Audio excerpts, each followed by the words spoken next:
ఒక దేహానికి ఒక రక్తనాళం సరిపోదు, ఒక దేశానికి ఒక నది సరిపోదు అన్నట్టుగా ఈరోజు మన ఆంధ్ర రాష్ట్రానికి, ఆంధ్ర రాజ్యానికి చాలా మంది నాయకులు అవసరం వచ్చింది. ఈ రోజున ఒకళ్ళు సరిపోరు. ఈ రోజున ఎవరి స్థాయిల్లో వాళ్ళు. ఈ రోజున మొట్టమొదటిసారి ఫస్ట్కి మనం అన్ని పెన్షన్లు ఇచ్చామంటే ఎక్కడ మీరు 6,000 చూడండి, ఎక్కడ 5,000, ఎక్కడ 6,000 చూడండి. ఈ రోజున నిస్సాయంగా అడిపి మనకు దివ్యాంగుల దానికి 15,000 కదమ్మా. ఆ రోజున ఆవిడ అడిగింది 10,000. ఆ రోజున 10,000 ఇస్తే బాగుంటుందన్న. కానీ ఈరోజు 15,000 ఇవ్వగలిగాం. ఇది సాధ్యపడింది అంటే ఓకే, నాలాంటి వచ్చి ముఖ్యమంత్రి అయినా కానీ అనుభవం లేని కాడికి చాలా సమయం తీసుకోవచ్చేమో, జరుగుతులేదో నాకు తెలియదు. కానీ నేను ఏ నిర్ణయం తీసుకున్నా, ఆ రోజు 21 సీట్లు తీసుకున్నా, 24 అనుకున్నా, 30 ఏదన్నా అనుకున్నా, నా అంతిమ లక్ష్యం ప్రజలు బాగుండాలనే తప్ప నా అనేది నాకు లేదు, మన అనే ఉంటుంది. వీళ్ళందరికీ చాలా మందికి అర్థం కాదు చంద్రబాబు గారిని ఎందుకు వెనకేసుకొస్తాం అంటే ఒకరి అనుభవాన్ని మనం ఎలా వాడుకోవాలి. వారి అనుభవం కూర్చోబెట్టి ఈరోజు నిలబడితే ఫస్ట్కి 1వ తారీఖు ఈ రోజున మనం ఇంత దాదాపు 100% ఈరోజు ఇవ్వగలిగాం. రేపు 1-2 రేపు మిగిలితే 1-2% మిగిలితే రేపు పొద్దున ఇచ్చేస్తాం. ఇది రావాలంటే చాలా అనుభవం ఉన్న వ్యక్తి కావాలి.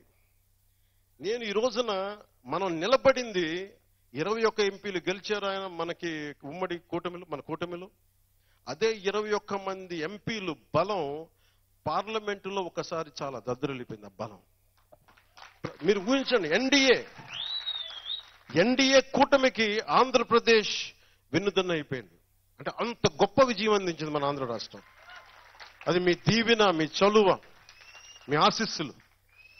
అంటే నాకు ఇంత మాత్రం మీరు పిఠాపురం నిలబడితే అది మొత్తం దేశానికి కూడా బలం అయిపోయింది. అంటే నాకు అంత బలం ఇచ్చింది పిఠాపురం. అసలు జన సైనికులు, వీర మహిళలు ఈ రోజున ఇక్కడ మీరున్నారు. అసలు నాకు ఎక్కడెక్కడి నుంచో దేశ విదేశాల నుంచి వచ్చి ₹1,00,000 ఖర్చు పెట్టుకొని మరి వచ్చి ఓట్లేసి ఎంతమంది. ఒకళ్ళైతే నాకు పాపం ప్రాణాలు కూడా కోల్పోయారు. నాకు ఈ రోజుకి బాధగా ఉంటుంది. అంటే ఏమిస్తే రుణం తీర్చుకుంటాం. నాకు నిజంగా ఈ పదవి నేను అలంకరించింది నాకు బాధ్యతను పెంచింది, కానీ నాకు నిజంగా ఆనందాన్ని ఇచ్చేది కాదు. బాధ్యతను పెంచింది. భయం ఉంది నాకు. భయం ఇచ్చింది నాకు, బాధ్యతను పెంచింది.